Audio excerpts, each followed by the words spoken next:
Good morning everyone. Study with Preksha 5483 में आपका स्वागत है। आज हम करेंगे एक्सरसाइज 3.2 क्लास सी 6 की मैथ्स की। देखिए, आप लोगों को कल एक वीडियो मैंने डाली थी भाज्य और अभाज्य संख्याएं, वो वीडियो आप लोगों ने देख ली होगी। तो ये प्रश्नावली करनी आप लोगों के लिए बहुत ही आसान रहेगी। देखिए, मेरी भाज्य और अभाज्य संख्याओं की वीडियो आपने कल देखी थी। हमारे पास निकली थी 25 अभाज्य संख्याएं। एक ना तो भाज्य है और ना ही अभाज्य है। एक एक ऐसा अक्षर है जो ना भाज्य है ना अभाज्य है। आपके लिए मैंने इन्हें राउंड में सर्कल किया हुआ है ताकि आप अभाज्य संख्याएं देख सकें और भाज्य संख्याएं भी देख सकें। अगर आपको ये याद हो गई हैं तो उसके बाद आप ये प्रश्नावली आसानी से कर पाएंगे। और जब भी आपको ये प्रश्नावली करनी हो तो सबसे पहले आपको भाज्य और अभाज्य संख्याओं की टेबल बनानी पड़ेगी। देखिए, सबसे पहले हम करते हैं इसका फर्स्ट क्वेश्चन है सम और विषम संख्याओं के ऊपर। सम संख्याएं होती हैं ऐसी संख्याएं जो 2 से भाग हो जाती हैं, मतलब जिनका इकाईकांक 0, 2, 4, 6 और 8 हो। पीछे का अक्षर इकाईकांक जो है वो 0, 2, 4, 6 और 8 हो, वो सारी संख्याएं सम संख्याएं होती हैं, क्योंकि वो संख्याएं जो हैं 2 से विभाजित हो जाती हैं। विषम संख्याएं, जो संख्याएं 2 से विभाजित नहीं होती, वो विषम संख्याएं हैं, मतलब जिनका इकाईकांक 1, 3, 5, 7 और 9 होता है, वो सारी की सारी क्या हैं, वो सारी की सारी जो हैं विषम संख्याएं होती हैं। अब हम करेंगे इसका क्वेश्चन नंबर 1। क्वेश्चन नंबर 1 देखिए, बताइए कि किन्हीं दो संख्याओं का योग सम संख्या होता है या विषम संख्या होता है यदि वे दोनों सम संख्याएं हों। अब देखिए, हमने दो सम संख्याओं को जोड़ा, यदि वे दोनों विषम संख्याएं हों। अगर हमने दो विषम संख्याओं को जोड़ा, पहले में 5 और 7 कितना आया 12। 12 कैसी संख्या है, सम संख्या है। तो दो विषम संख्याओं का जोड़ जो है वो दो विषम संख्याओं का जोड़ जो है हमेशा एक सम संख्या होता है। इसके बाद दो सम संख्याएं, उसके बाद हमने दो सम संख्याएं जोड़ी, 6 और 4 10। दो सम, दोनों सम है, तो इनका योग क्या आया हमारा 10 कैसी है, एक सम संख्या है, तो इनका योग हमारा क्या आया, सम संख्या। तो दो सम संख्याओं का योग जो है हमेशा एक सम संख्या होता है। इसके बाद दूसरा क्वेश्चन जो है वो आपका सत्य और असत्य पर आधारित है।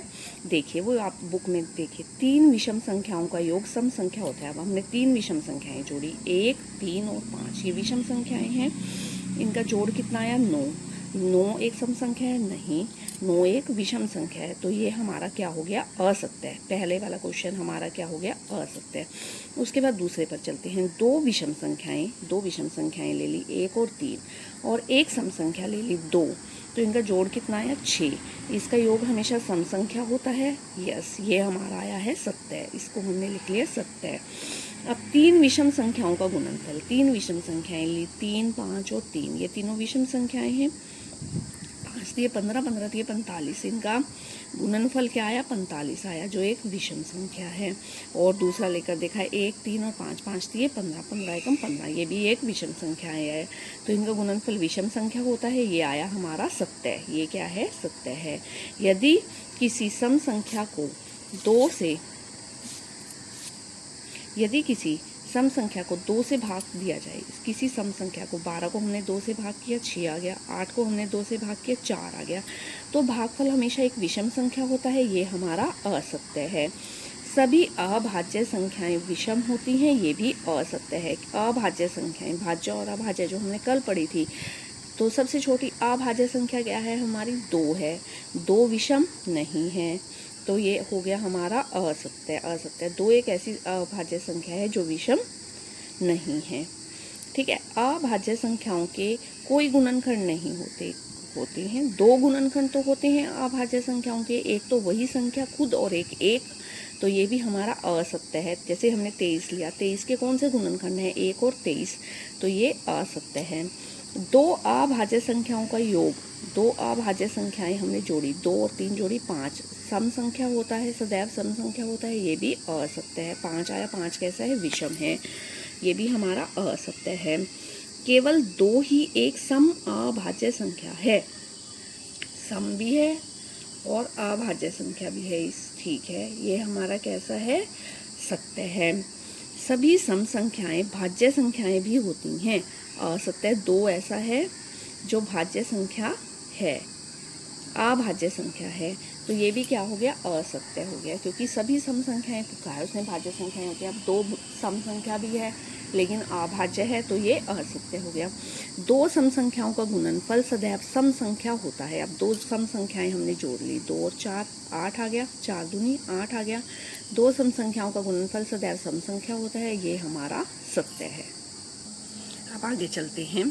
संख्या 13 और 31 अभाज्य संख्याएं हैं, ठीक है, अभाज्य संख्याएं हैं। इन दोनों संख्याओं के अंक 1 और 3 हैं जो आपस में उलट रहे हैं, ठीक है, दोनों में 1 है और 3 है, 1 और 3 है। 100 तक की ऐसी संख्याओं के सभी युग्म लिखे, देखिए ये लिखे हैं 17 है, 7 और 1 71 है। इसमें से आप अपनी टेबल में से देखते जाइए, 17 है और 71 है। और देखिए 79 है और 97 भी है ना, और 37 है और 73 भी है, ठीक है ना, और 17 है और 71 भी है, ठीक है,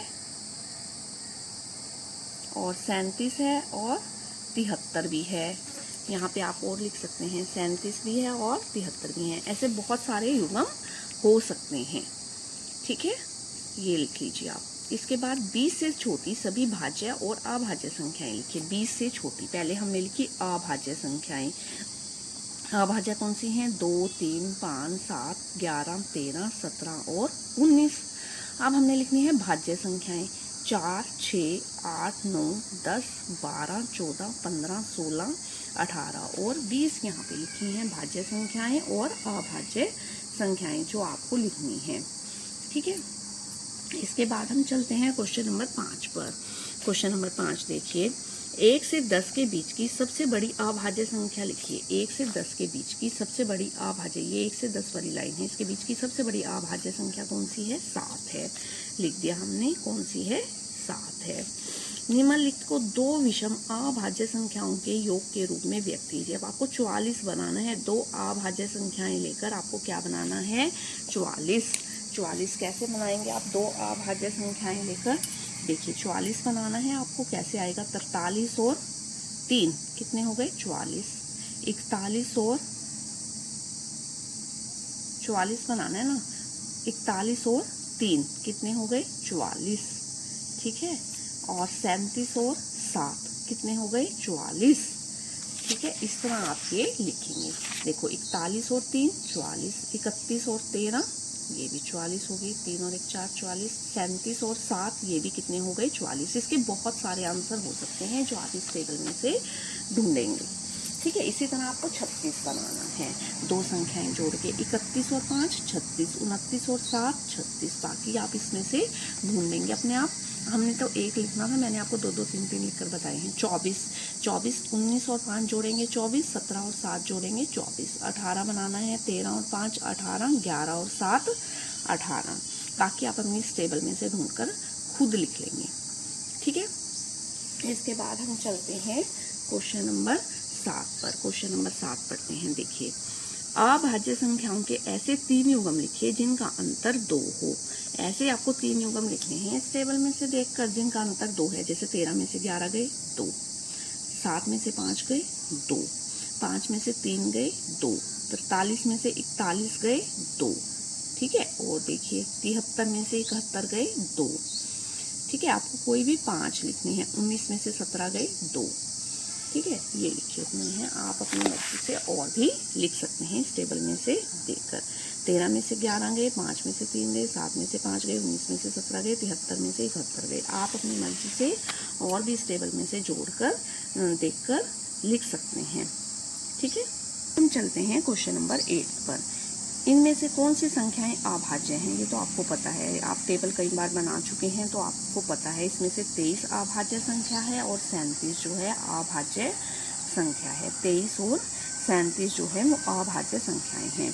अब 100 से छोटी 7 ऐसी क्रमागत भाज्य संख्याएं लिखिए जिनके बीच में कोई अभाज्य संख्या ना हो। आपको 100 से छोटी देखनी है ऐसी संख्याएं, जैसे इनके बीच में कितनी है, 14 15 16 3 ही हैं, 24 25 26 27 28 5 हैं, 1 2 3 4 5 ये भी 5 हैं। आपको 7 इकट्ठी ढूंढनी है जहाँ पर 7 इकट्ठी हों, ठीक है, ये भी 5 हैं, 1 2 3 4, ये भी 5 हैं, 5 तो बहुत जगह हैं, आपको 7 ढूंढने हैं। देखिए 7 कहाँ से शुरू होंगी, 90 से। 1 2 3 4 5 6 7, 90 से लेकर 96 तक की ऐसी संख्याएं हैं जो 7 इकट्ठी संख्याएं हैं, जिनके बीच में कोई भी भाज्य संख्या नहीं है। 90 91 92 93 94 95 96, ठीक है, ये ऐसी 7 संख्याएं हैं।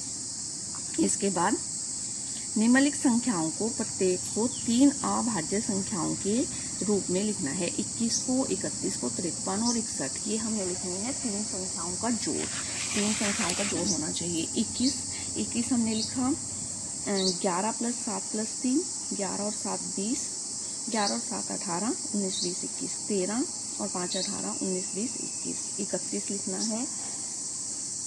देखिए अब हमें 3 संख्याओं को जोड़कर जो है वो बनाना है, 21 बनाना है। 11 + 7 + 3 21, 13 + 5 + 3 21, 31 बनाना है। 23 + 5 + 3 23 हो गया, 31 हो गया। 19 + 7 + 5 31 हो गया। 53 बनाना है। 13 17 और 23 कितने हो गए, 53। 43 7 और 3 अक्षरों को जोड़कर जो है हमें जो है 3 अभाज्य अक्षरों को जोड़कर हमें जो है ये अक्षर बनाने हैं। 61 बनाना है। 61 देखिए 53 5 और 3, बाकी आप जोड़कर अपने आप बनाएंगे, ठीक है। 41 13 और 7, 43 11 और 7, ठीक है। इस तरह ना 20 से छोटी अभाज्य संख्याओं के 5 युग्म लिखे जिनका योग 5 से विभाजित हो जाए। मतलब हमें ऐसे अक्षर जोड़ने हैं जिनका योग 5 10 15 और 20 हो, ठीक है, या 30, मतलब 5 के टेबल पर आ जाए, और वो कितने 20 से छोटे होने चाहिए। ऐसे अक्षर किससे छोटे होने चाहिए, 20 से छोटे होने चाहिए, और उनका जो जोड़ है वो 5 के टेबल में आना चाहिए। अब देखिए हमने जब जोड़ा 17 और 3 को, 20 आ गया, तो 20 5 से भाग हो जाएगा। 3 और 2 को जोड़ा, 5 आ गया, वो भी 5 से विभाजित हो जाएगा। 7 और 3 को जोड़ा, 10 आ गया, वो भी 5 से विभाजित हो जाएगा। 13 और 2 15, वो भी हो जाएगा, ठीक है। और 13 और 7 20, वो भी हो जाएगा। 11 और 19 को जोड़ेंगे 30 आएगा, वो भी हो जाएगा। 17 और 13 को जोड़ेंगे 30 आएगा, वो भी 5 से विभाजित हो जाएगा। ये है इसका आंसर। देखिए 17 और 3 20, 5 से विभाजित है। 3 और 2 5 से विभाजित है। 13 और 2 15, वो भी 5 से विभाजित है। 13 और 7 20, वो भी 5 से के पहाड़े में आ जाता है। 7 और 3 10 आए, वो भी। 11 और 19 30 आए। 17 और 13 30 आए। इस तरह आप और भी युग्म यहाँ से देख सकते हैं। इसके बाद हम चलते हैं अगले पर। वह संख्या जिसके केवल 2 गुणनखंड हो क्या कहलाती है, अभाज्य संख्या। आपने अभी देखा जैसे 23 है या 29 है, 1 और 29 है उसके, 23 है, 1 और 23 है उसके, तो 2 होते हैं, वो क्या कहलाती हैं, अभाज्य। वह संख्या जिसके 2 से अधिक गुणनखंड हो भाज्य संख्या कहलाती है। 1 ना तो भाज्य है ना ही अभाज्य है। सबसे छोटी अभाज्य संख्या जो है वो 2 है। देखिए सबसे छोटी अभाज्य संख्या जो है, 1 तो ना भाज्य है ना भाज्य है, तो सबसे छोटी अभाज्य संख्या 2 है। सबसे छोटी भाज्य संख्या जो है वो क्या है, 4 है। सबसे छोटी सम संख्या जो है वो 2 है। अगर आपको वीडियो पसंद आई तो आप चैनल को जरूर सब्सक्राइब कीजिए, बेल आइकन दबा दीजिए ताकि आगे आने वाली वीडियो की नोटिफिकेशन आ सके। Thanks for watching, thanks for liking, thanks for sharing also.